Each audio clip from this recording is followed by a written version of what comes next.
Hi, everyone. This is Rico Figliolini, host of Peachtree Corners Life, and today, Prime Lunchtime with City Manager. I'm going to bring Brian on shortly.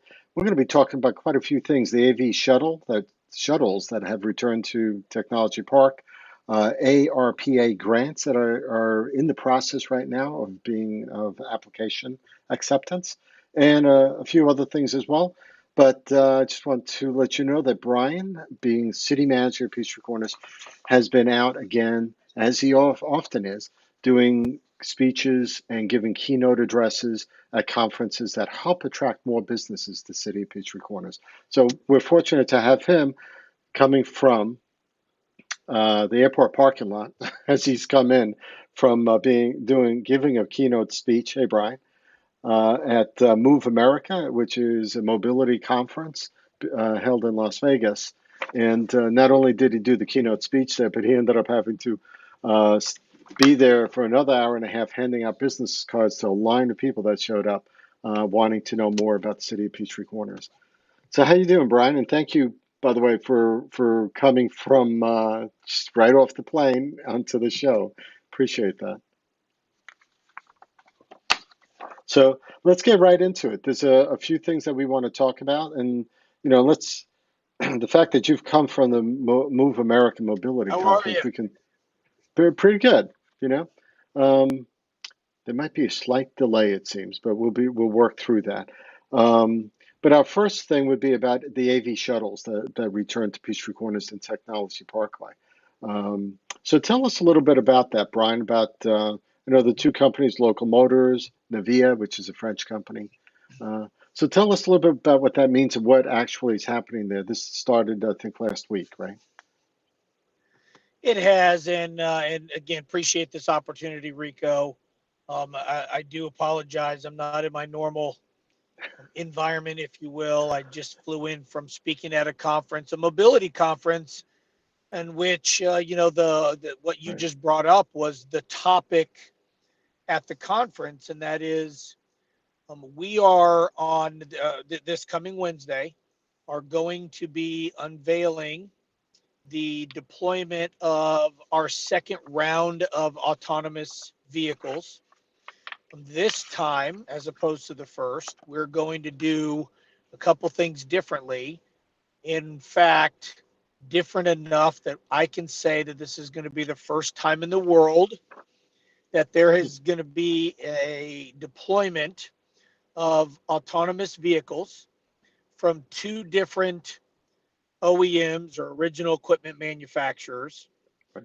Like you said earlier, one is Local Motors. They make the Ollie shuttle, and they deployed two of theirs a year ago, Mhm. and they're coming back with their 2.0 version. And another company, a French company called Navia, and they are going to deploy two as well. So we're going to have four autonomous shuttles.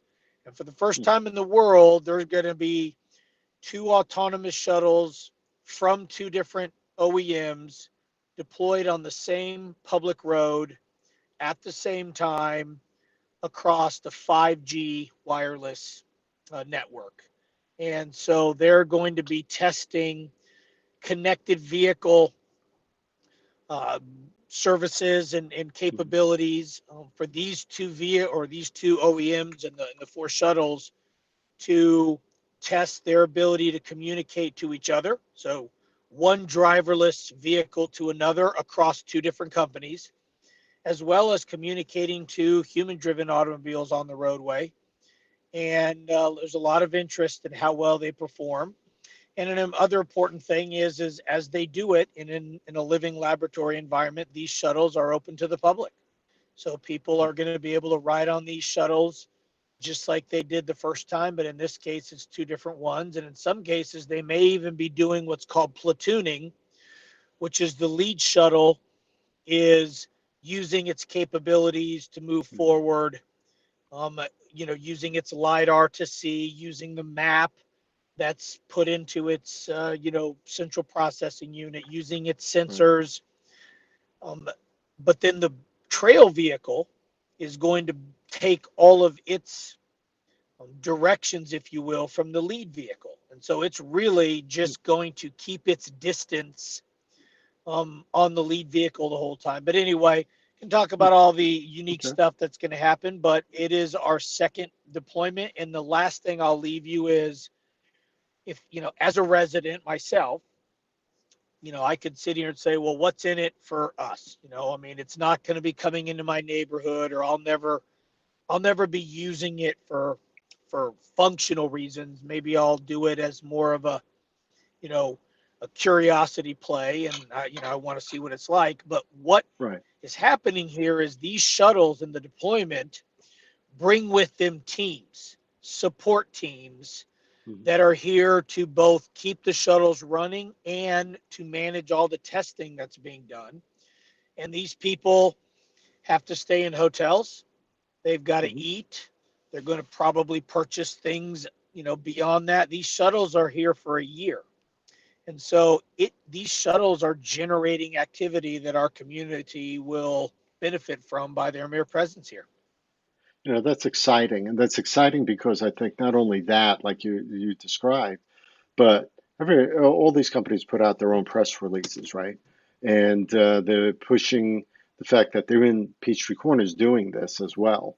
So that's exciting because they're expanding the influence, right, of what we do here, and hopefully other companies will then pay attention to what they're doing, and maybe look at us and give us a second look or a third look for that matter, to see what we're doing. So that's why, to me, that's exciting. Um, and the fact that, autonomous vehicles, yes, you hear things about what's going on with Tesla right now and self-driving cars, but this is a lot different, really, right? This is more talking about city mobility, about the functions of what a city can do eventually, and providing shuttles to its residents. So a lot different than a car doing random driving and have to be able to be. So this sounds like this would come sooner to me, and good stuff, right? Yes, and one other thing to consider is part of this deployment is going to afford the city an opportunity, since there's more shuttles and more support staff, for Mhm. us to explore the ability to maybe link up the two hotels that are at the south end of Curiosity Labs track, the Marriott and the Hilton specifically, but there's a bunch of other hotels around it, Mhm. and link it up with our town center.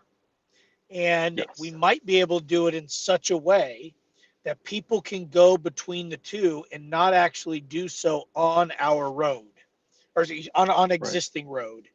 Right. And why that's important is twofold. One, with Intuitive announcing their $600 million campus and Mhm. expansion, they are, um, you know, uh, estimating 16,000 hotel room night stays per year in Yep. visiting surgeons that will be learning how to operate using the Da Vinci device. And they're doing Mhm. that here at our campus. So they're going to be staying in hotels. And two is it allows people, for whatever reason that might be in that hotel or any of those hotels, to be able to get up to the town center and not have to actually be in a vehicle that's on the roadway like 141. Right. We And, discussed because that right at now, the. if you wanted to go up there, yeah, you'd have to get Yeah. a cab, Right. and the cab would, or whatever, would get on Yeah. 141 and would be contributing to the congestion. We might be able to keep those people off of it, let them go up there. And so it Mhm. is affording us an opportunity as a municipality to look at functional ways that it can benefit our residents. Yeah, and part of it, I think, when we had discussed this once before, would be using part of the wide pavement area that's already Yep. currently running along Peachtree Parkway. But the city would probably have to expand that a little bit further toward Norcross High School, so then it would be, workable that way. But that you don't have to deal And with that's the exactly state, that's right? well, no, I mean, we have to deal with the state because it's in their right of way. And we currently are Ah, talking to okay. them, and they are very interested. But they're interested because A, they know Uh-huh. that at some point there's going to need to be autonomous vehicles in their right of way. And so they kind of Hmm. want to break the seal on that. Hmm. Why they like using that extra wide path that you see there on the, I guess that would be what, the east side of Correct. Peachtree Parkway, is Right. because it allows us to put an autonomous vehicle in state right of way, but not in the current travel lane. That's what makes them super uncomfortable. This would allow them to break the seal, but to do so in a way Mm, that they're not, like, oh, wait, there's a lot of cars and they've got to interact. So right. they're very interested, and we have high hopes that we're going to be able to make this happen. That's cool. I mean, that's great. And I would think I would think the state would love that because you're right. I mean, it just seems much easier to be able to deal with that than trying to put autonomous vehicles right on the road per se, and still be able to Right. say Georgia might be the first state allowing that, being able to do that. Because I don't know what other state is doing that right now, actually. There may not be any out I'm there. not I don't know sure for sure. either. Yeah. Yeah. So all good things. I mean, smart city needs to move along and be able to do things like that. And we've just come off successful. We're attracting a lot of different things. The city's doing a lot. The Peachtree Corners Festival just happened. That had a great turnout at Town Center. There's going to be the first city event, the Peachtree Corners Decathlon happening. That's a city-sponsored event in November. A lot of good events happening. Great breweries out there. We have our own microbrews, two of them in the city of Peachtree Corners. We just did a podcast with them. So there's a lot of stuff here, a lot of things happening, technology driven and stuff. So all good things, um, even during this pandemic, right? Um, Pandemic. so there's a lot of things. So let's segue a little bit into also what may be helping because of what's going on. The ARPA grants that are out there and actually in the middle of accepting applications. So maybe you could tell us a little bit about where that's coming from, what those grants are, and who can apply for that. So, ARPA, as the acronym has been being called, is the American Rescue Plan Act.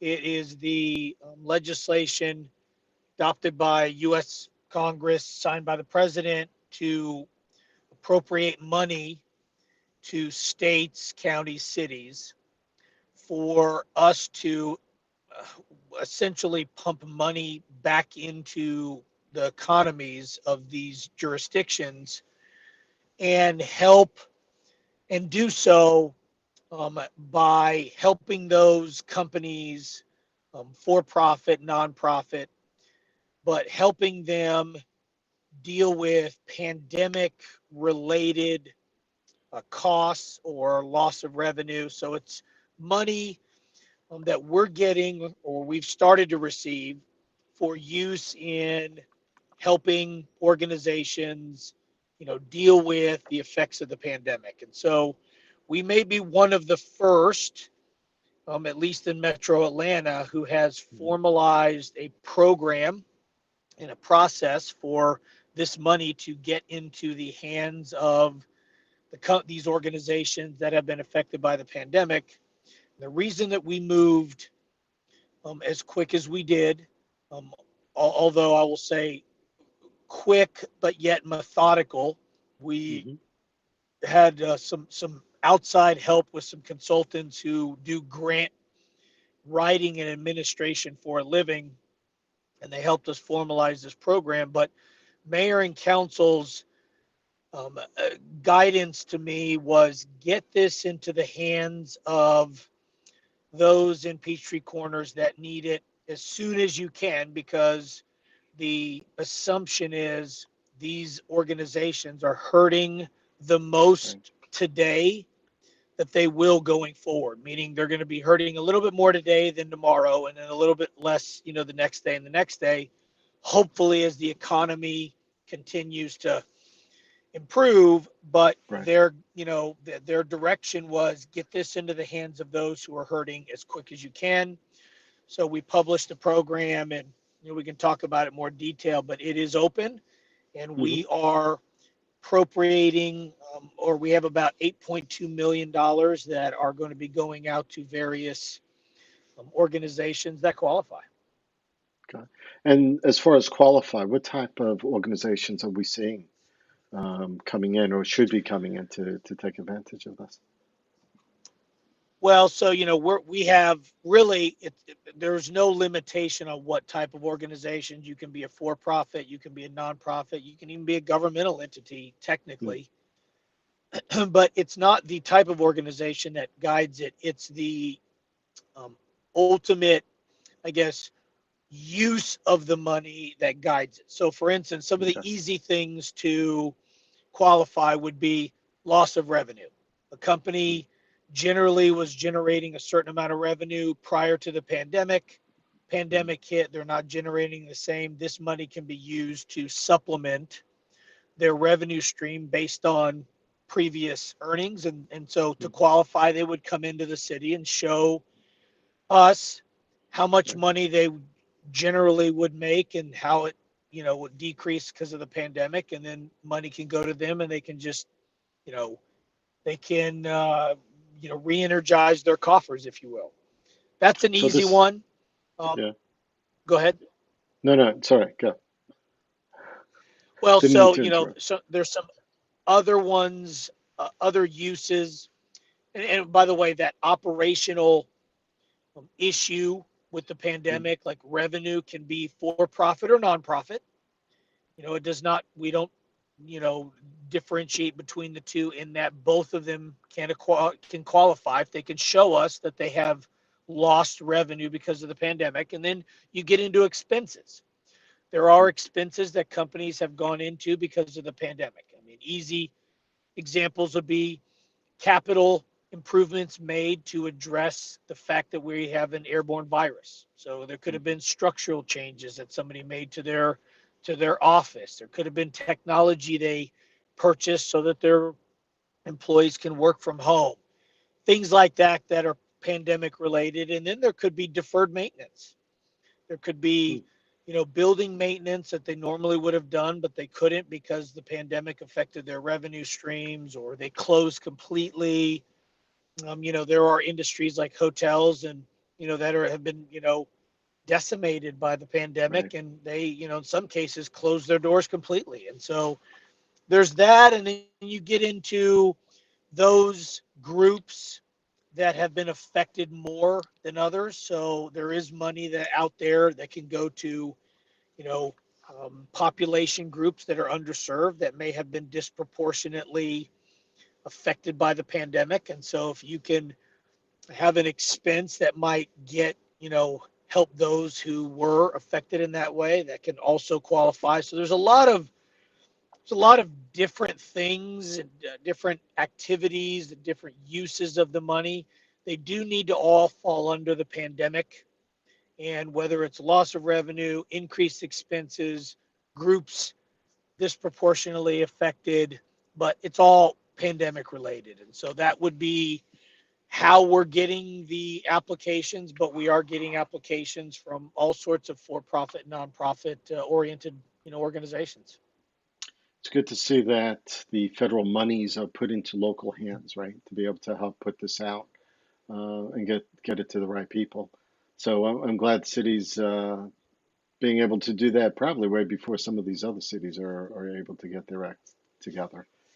Well, I Um, was going to say, I mean, so the money has to be spent by 2024. So there are a lot of right, cities that are sitting back and they're like, well, we don't know. We're not going to, we're going to wait and see on X, Y, or Z. right. I just know that here, again, mayor and council felt like, look, now is not the time to hoard the money, because people are Right. hurting the most now, or at least we hope it's only going to get better every day into the future we go. So Hmm. again, their guidance to me was get it into their hands. And so we are, and we're doing it in a way that can be is defensible when the city gets audited. And Hmm. so that's where the application comes in to show, for us to be able to you know, validate that this money is going to be used to meet the legislative intent Congress had when it wrote it.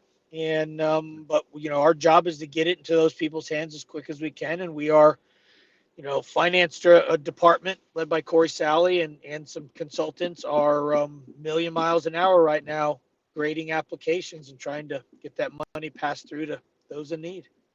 Yeah, that's great that the city's doing that. I mean, I look at and I hear about the $1 billion or so, forget the amount of money that is supposed to be go to people that can't pay their rents, or to apartment owners that, that family apartment owners that can't afford not having people pay their rents, and none of that money is being put out, and it's just a shame that that's happening that way.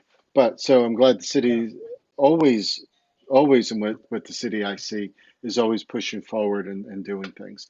Um, you know, so I mean that happened last year and the year, I think the year before even. But so a lot of good things happening in the city. Curiosity Lab, by the way, also, that's certainly part of the AV shuttles that are coming in. But Curiosity Lab continues to attract other businesses. We saw the French American Chamber of Commerce being relocating to Peachtree Corners, and more companies are in the discussion phase with us. So it's good to see that that's happening. Anything new you can share there? Any other companies that may be in the talks with us or that you see on the horizon that may be coming this way?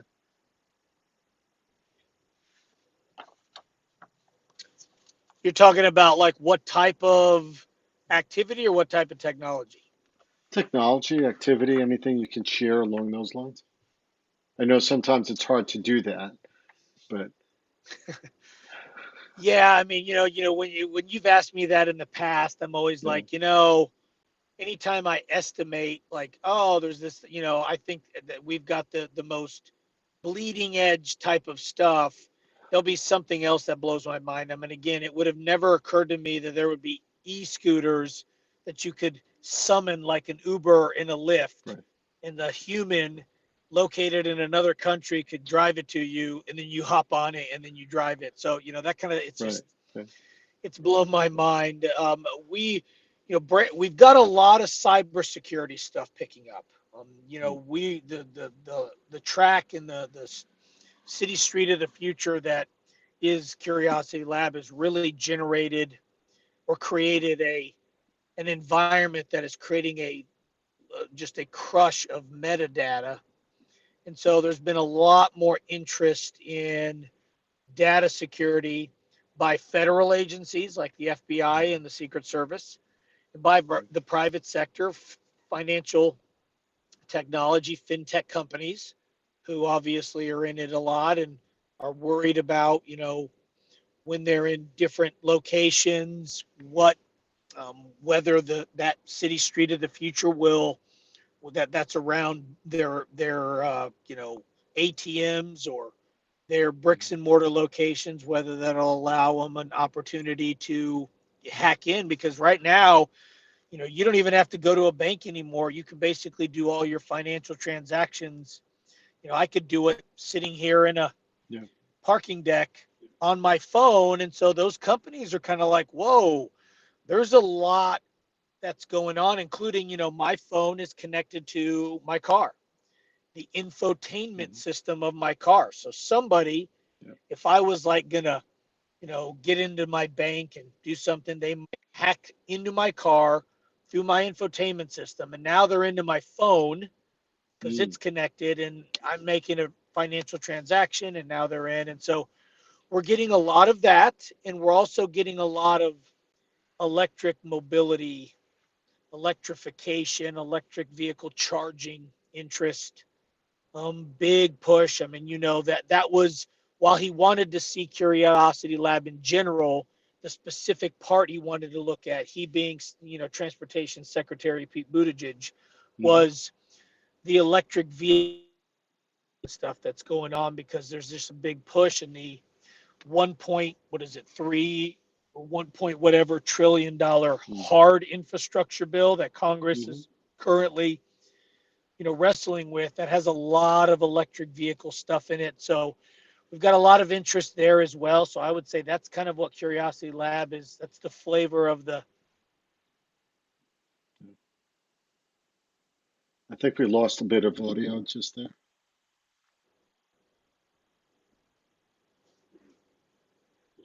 Okay. I think you might be back. Are you there? Yeah. Yeah, I'm here. Okay. All right, cool. That's for a second or two, we just lost some audio.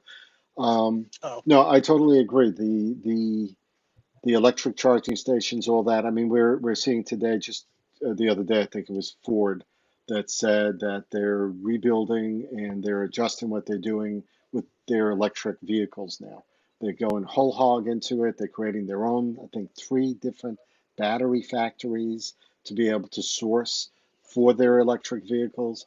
The minute you start seeing manufacturers talking about that, creating their own battery factories, you know that they're going whole hog into that because they want to be able to Oh, yeah, control that absolutely. process, right? So we are heading that way. So EV charging stations, I'm surprised there's no, at some point there'll probably be more incentives for solar panels or similar type stuff for homes again, like there used to be back a few years ago when I think the state and the federal government had uh, rebates, uh, essentially for electric vehicles. But I think there were also for homes that installed solar panels as well. So Right. um, good to see these things are happening. Uh, as well, there's basic stuff happening too, right? The city standard, where Spalding Drive is finally getting a four-lane bridge crossing over that part that's past Holcomb Bridge going into what is that, Sandy Springs, Dunwoody, Winter Chapel Road over Yeah. there. Yep. Um, so that's I think they have two lanes already complete, and they're going to be working on the other two lanes, I guess. That probably take another year, I guess, to work on, um, or not. I don't know, Yeah, but that's a safe. Yeah, that's probably yeah, safe is to say another year. yeah, it seems to be. So I mean that's happening. Um, we have the botanical garden style trail work being done near town center. That's moving along. That'll be part of the trail system that the city has. That keeps attracting more. I think you every time there's a new development, there's more land donated for trails and stuff. So that's good to see. Um, what else? What else do we have? Well, yes, and we're working with Intuitive on their. Well, we're working with Intuitive on their campus. $600 million campus, and there's talk of the trails, integrating trails on there, multi-use trail on there, and that was an area that did not necessarily have it um, where their campus is, but because they acquired so many other parcels around it and created this, Right. very large one, it creates opportunities now to maybe, you know, integrate that into their master plan. So yes, I mean we're always looking for ways to try to connect the city together. Yeah, and it makes sense. I mean, you're going to have a campus with 5+ buildings, 1,200 employees, actually 1,200 plus employees. And so be current Right. employees, another 180 maybe coming from the West Coast in addition to 1,200 new jobs. So you're really looking at closer to like 1,600 employees on that campus almost at some point when it's Yeah. finally finished. Yeah, and attracting more people to a city that has all the functionality and more, all the attraction and more than you would find in town. Um, is what I look at. People talk about Brookhaven, they talk about Buckhead, they talk about the Beltline. Sure, all those things are nice, but it's very dense. It's different type of living in the city when you may want a bit of rural, urban, um, and still get, festivals, still get nightlife, still get things going on like that, trails and all that, right? So it's good to see the city's working towards and, doing that. Rico, you and I have talked about this before, is we live in a metropolitan area, and it does, like you just said, offer us opportunities to experience things that are not in our backyard, but Mhm. it sure is nice to have a lot of options that are in your backyard so that you can make your little world as small as you can and not have to fight traffic and do all that kind of stuff. And Right. so, yes, we are trying to, in our own little way, have enough around that if people don't want to, drive into Midtown or Buckhead or whatever, that there's at least still things to do. Right. And we're getting there. Yeah, and I see that, I mean, some people may not want the area to change much, right? because they moved here 10, 20 years ago and they want it to stay the way it was. I mean, that's not a reality that exists anywhere in this world. Things change. There will be more density, just even if you want to, even for those people that just want to live here and stay here, they may want to downsize. So they're looking for different places to do that in, right? I understand the townhouses being built at town center. I think the ones that are completed are like sold and occupied for the most part. Um, and then you have Waterside on East They are, Bridge Road, right? Right. And then you have and they, Waterside, East Bridge Road, and they're working up this stuff, right? And and they're also selling their units as they build them, so there yeah, is no backlog. They're not waiting, to yeah, sell units. They're building them as fast as the jacked up supply chain that we're currently operating right, within, or they right. are. They're building them as fast as they can, Yeah. and so yes, we have a lot of activity. And you and I have also talked about this a lot. Whether we like it or not, if we don't carefully allow ourselves to grow, we Hmm. don't want to do it haphazardly. We don't want to just say, oh, do whatever, wherever. But if we don't grow or allow the demand to come into the city, then the surrounding cities will pass us by. And Hmm. one day you'll look back and we'll be this shell of a city, not necessarily because we did anything wrong, but because cities around us were doing things to allow the demand for growth, and the fact that population in metro Atlanta is growing, and Yeah. they need to go somewhere, and they're looking at places, and we're in a good position. We're close to inside the perimeter, but not quite that dense yet. And so maybe Hmm. we do offer a good, intermediate step. We're not, North Forsyth County, but we're not, Hmm. down in Midtown either. Maybe we're a good cross in between. But we've got it. It's happening whether we like it or not. And it's a good mix though, because you have subdivisions like Amberfield and Linfield and Rivercrest and North Manor, small subdivisions, large ones. And then you have the technology park areas where the city with forethought has already put overlays for the entertainment area, where they've done other other aspects of creating opportunities to build mid-rise buildings in areas that are not right next to or near, let's say, the one-family homes. So you have a good mix of density, good use of multi-use work that's out there. I'd love to see and I think at one point, I think there is, I think they're active, is the Arts Council or committee that the city set up.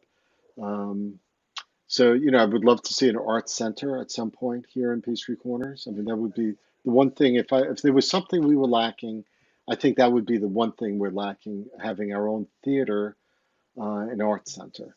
Uh, so who knows where that might be? You're not the only one, Rico. Mayor and council, senior staff kind of feel the same way. That's our one thing that we do kind of feel like there's a demand of a, and we did an arts master plan, and it kind of identified the perfect size.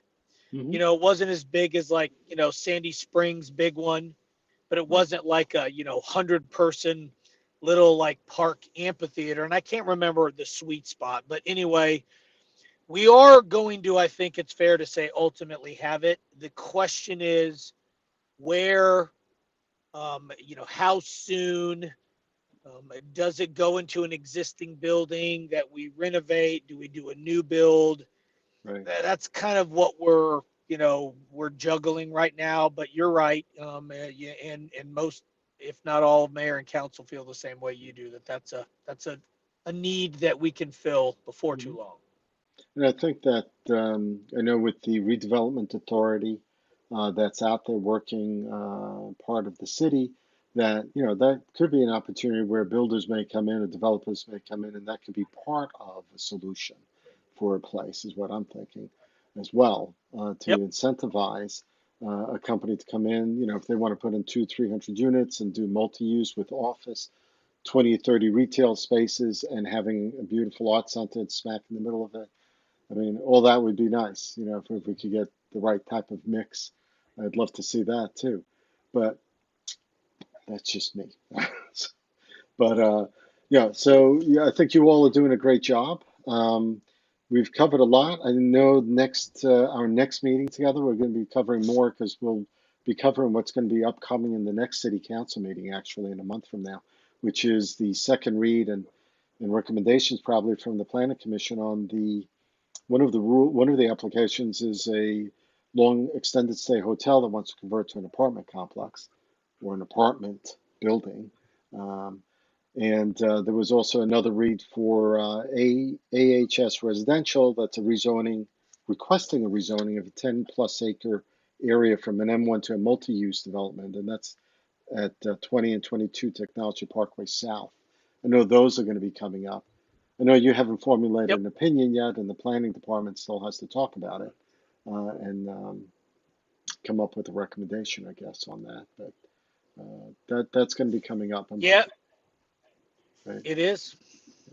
So we'll be discussing that in our next meeting, plus a few other things. I'm sure that's gonna, because no one can tell the future. There's going to be other things coming up, I'm sure. Uh, so I'm glad that we're able to do this on a monthly basis and get some information out there.